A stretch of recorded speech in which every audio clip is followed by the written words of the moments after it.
In the world of Tolkien's Middle-earth, there are many different types of creatures and races, but on this list, we shall showcase to you the biggest creatures that have appeared in his works, including the games and the movies. Creatures such as Goldrakes, trolls, stone giants and many more are included in the list. Some are as big as the biggest animals we see on Earth, and some even bigger than Godzilla himself, even dwarfing many other kaiju.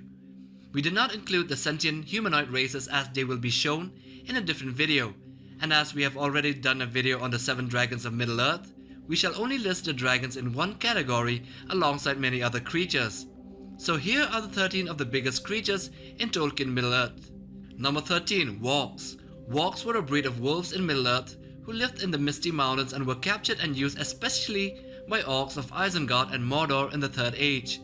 Though wargs were not specifically evil themselves, they were known to be exclusively used by or alongside goblins, sometimes as their steeds.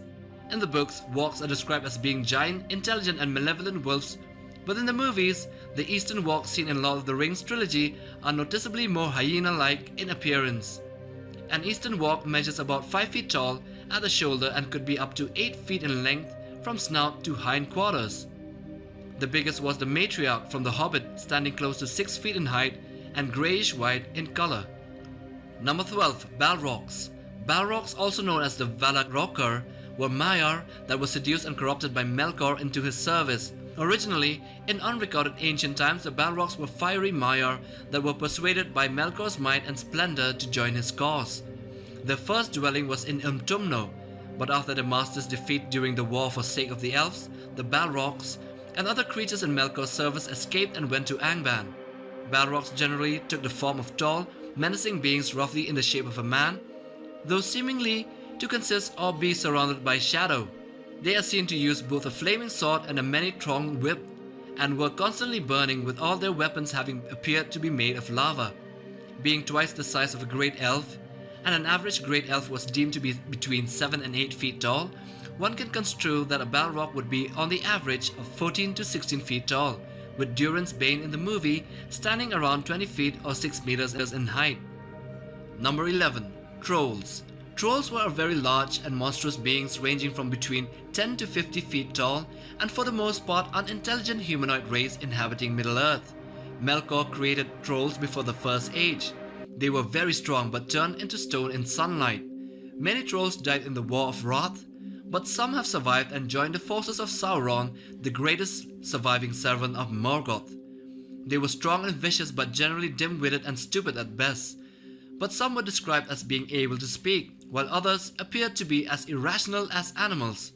The major weakness of at least some trolls was that they turned into stone in sunlight. Their hide was as thick as stone and nigh impervious to physical attacks. There are many types, namely the mountain trolls, the hill trolls, the two-headed trolls, stone trolls, cave trolls, half trolls, snow trolls and the Olok-hai, with each type differing in size and appearance. Number 10. Ents. Ents, also known as Onodrim by the elves, are a very old race that appeared in Middle-earth at the same time as the dwarves. They were apparently created by the behest of Yavanna, as she learned that Auli's children, the dwarves, knowing that they would want to fell trees. Ents were envisioned as shepherds of the trees to protect the forest from orcs and other perils. The elves had tales of teaching the trees and Ents how to talk. Although the Ents were sentient beings at the time, they did not know how to speak until the elves taught them. Ents are tree-like creatures, having become more and more like the trees they herded.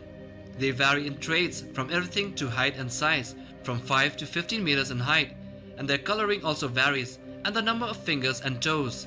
An individual Ent more or less resembles the specific species of tree that they typically guard. Number 9. Fellbeasts. Fellbeast is a word referring to the flying creatures that the Nazgul rode after being unhorsed at the fort of the Brunnen. In the Lord of the Rings, the Fellbeasts are likely to be distant relatives of ancient Goldrakes and grow up to lengths of 30 feet and a wingspan of more than 60 feet. The Fellbeasts were described as large, winged creatures without feathers that had pinions in between their horned fingers and whose bodies gave off a stench. It is possible that Fellbeasts came from an older world. The Dark Lord Sauron bred these Fellbeasts and gave them to his servants. These fell beasts were powerful creatures and were deadly offensive predators, especially with the Nazgul on them. They could choose either to bite their prey or swoop down on them, scattering the enemies apart or outright crushing them.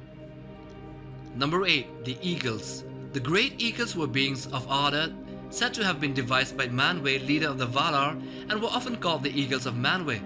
They were sent from Valinor to Middle-earth to keep an eye on the exiled Noldor, and also upon their foe, the evil Valar Morgoth, and later upon Sauron. The Great Eagles were messengers and spies of the King of Arda, and possessed the ability to see through all physical matter except for the blackness of Morgoth's evil pits.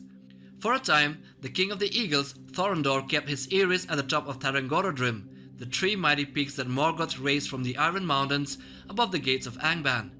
In the Third Age, Thorondor's descendants Gwaihir and Landroval lived in an eyrie to the east of the Misty Mountains in the Wilderland.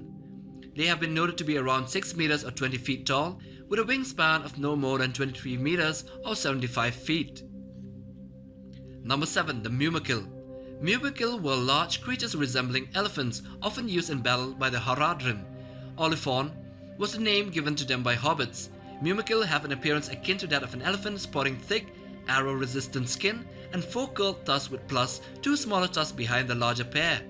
The Mumakil's most defining feature is undoubtedly their vast size, allowing the armies of Mordor to erect war towers on their backs. Mumakil are roughly 8 times larger than a real-world elephant. They are depicted as 35 to 45 feet tall, each with 4 to 6 tusks. They were designed after the extinct Proboscidean Paleoloxodon antiquus, otherwise known as the straight-tusked elephant. Number 6. The Huons. Huons were a living race of ancient, slow-moving trees whom the Ents cared for and tended to in the Second and Third Ages. In Middle-earth, they were known to dwell in the Old Forest and in Fangorn Forest. The Huons mostly stood as dark trees in the deepest forests, which gnarled and unmoving yet watchful. When aroused in wrath, they moved swiftly as if wrapped in shadows, falling upon foes with deadly and merciless strength. The tale of the War of the Ring tells of how, with the Ents, the Huons marched on Isengard like a great forest, and how, under the direction of the Ents, they exterminated the entire Orc Legion in the Battle of the Hornburg. The Huons were very large beings in the range of 10 to 30 meters tall, or 33 to 100 feet in height. Number 5. Goldrakes. Goldrakes were dragons that lacked the great power of all Middle-earth's most infamous dragons, the ability to breathe fire. Nonetheless, they were strong foes with their iron-hard scales, wicked claws, bold tail and terrible fangs. Though most were wiped out during the War of Wrath, at the end of the First Age, many survived in the far north above the Grey Mountains and in the withered heat. As the millennia passed, the Goldrakes multiplied and became a serious threat to the dwarves in the late centuries of the Third Age. Eventually, war was declared. In 2589 of the Third Age, Dain I, king of the Durin's folk, and his second son Fror were slain at the gates of their own hall by a gigantic Goldrake. These Goldrakes have no exact figure of their size, but one can speculate that the big ones might be as big as Smaug or even bigger. Number 4. The Stone Giants. The Stone Giants were a mysterious race that lived in the Misty Mountains and North Moors of Middle-earth. The origins of the Giants are unknown, as is the exact time they first appeared in Middle-earth. However, it seems that they entered the history of the peoples of the Middle-earth in the Third Age. In The Hobbit, stone giants are described as hurling rocks at one another, as in a game during a violent thunderstorm. Their physical form was not described, nor was much else about them. But in the first Hobbit movie, stone giants were seen and they were extremely big, standing more than 200 to 300 feet or 60 to 90 meters in height. They appeared as hewn from stone and as the size of mountains, being undistinguishable from a cliff face when they are still. Number 3. Wereworms. Wereworms were creatures told in the stories of the hobbits. Though possibly mythical, wereworms were thought to be terrible monsters that made their home in the Last Desert, located far to the east of the Shire. These large, fearsome worms live in underground dens. In The Hobbit, the Battle of the Five Armies, the wereworms make a brief appearance before and during the Battle of the Five Armies. Azog and Ragash were leading their army to walk through the tunnel which was dug by the worms. After Thorin and Thranduil hear a rumbling noise below the battlefield, several wereworms suddenly burst through the ground near the hill surrounding Erebor, only to disappear again soon after. They seem to be over 75 feet or 23 meters in diameter, and a visible length of at least 400 feet or 120 meters. They are by far the largest creatures in the third Hobbit film. Number 2. Ungoliant. Ungoliant was a primordial taking the shape of a gigantic spider. She was initially an ally of Melkor in Aman, and for a short time in Middle-earth as well. She was the distant mother of Shelob and the oldest and first giant spider of Arda. The true origin of Ungoliant is unknown, and was not even known by the Valar. It is said that she came from the darkness itself that lay about Arda, and was once an ally of Melkor, and when he looked down upon the world with envy. Ungoliant's size is also unknown, but her consumption of the power of the trees and the wells caused her to swell to a size and shape so vast and hideous that even Melkor began to grow afraid.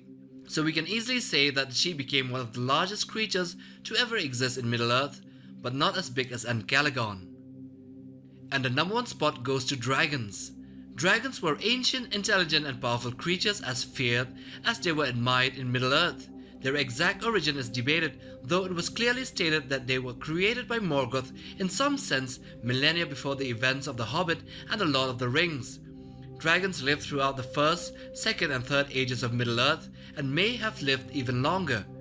They were originally bred by Morgoth during the First Age to serve as gigantic shock troopers and mobile artillery. The first dragon ever seen in Middle-earth was Glaurung, the father of the dragons. The biggest of them all was Ancalagon the Black, and the last was Smaug the Golden. Their sizes vary greatly, as for example, Smaug is estimated to be over 200 feet long or 60 meters, while Ancalagon was the size of a mountain, in the range of kilometers and miles, which would put dragons as the biggest monsters in Tolkien's Middle-earth. So this concludes the end of the list. Make sure to like, share and subscribe for more monster-related videos.